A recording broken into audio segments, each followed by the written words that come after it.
हा messages electronically पाठवण्याचा अगदी आधीचा व सर्वात लोकप्रिय ऑप्शन होता. पण हा एकमेव ऑप्शन नाहीये. दोन आणखी सामान्यपणे वापरल्या जाणाऱ्या पद्धती म्हणजे टेक्स्ट मेसेजिंग व इन्स्टंट मेसेजिंग. टेक्स्ट मेसेजिंग, ज्याला टेक्स्टिंग किंवा SMS असेही म्हणतात, यात तुम्ही दुसऱ्या माणसाच्या फोनमध्ये वायरलेस नेटवर्क वापरून एक लहानसा इलेक्ट्रॉनिक मेसेज पाठवू शकता.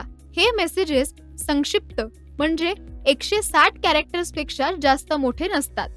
IM मुळे तुम्हाला एक किंवा त्यापेक्षा जास्त लोकांबरोबर रिअल टाइम संभाषण करता येतं. ते वापरण्यासाठी तुम्हाला फेसबुक मेसेंजर किंवा व्हॉट्सअप सारख्या सर्व्हिसेसवर साइन अप करावं लागतं. जेव्हा तुम्ही ऑनलाईन असता, IM सर्व्हिस तुम्हाला कोण कोण चॅट करायला उपलब्ध आहे आणि तुम्हीही ऑनलाईन उपलब्ध आहात हे त्यांना कळू देतं. त्यानंतर तुम्ही मेसेजेस सारखे मागे पुढे पाठवू शकता.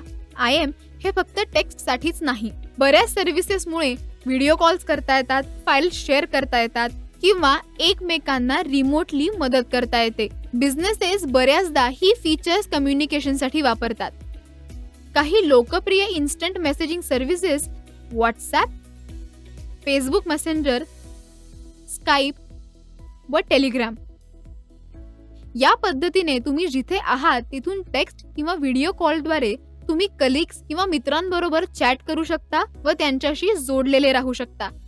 आता या एक्सप्लेनेशनच्या आधारावर इथे एक मल्टिपल चॉईस क्वेश्चन दिलेला आहे. IM चे संपूर्ण स्वरूप डॅश हे आहे आणि ऑप्शन्स आहेत instant marketing, internal messaging, instant messaging, internet messaging. दिलेल्या ऑप्शनपैकी बरोबर उत्तर आहे इन्स्टंट मेसेजिंग.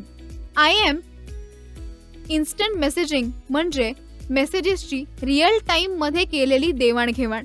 यामुळे युजर्सना text based messages, emojis, files पाठवता येतात आणि व्हिडिओ व व्हॉइस कॉल्स मध्येही सहभाग घेता येतो. IM ही कम्युनिकेशनची पॉप्युलर पद्धत झालीये पर्सनल आणि प्रोफेशनल अशा दोन्ही वापरांसाठी. त्याचा स्पीड, कन्व्हिनियन्स आणि क्विक इंटरॅक्शन्स पुरवण्याची त्याची क्षमता ही त्यामागील कारणं आहेत.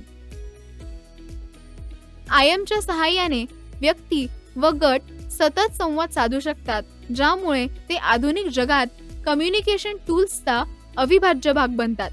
मित्रांनो, हा विषय तुम्ही तुमच्या MSCITच्या पुस्तकात सविस्तर शिकू शकता.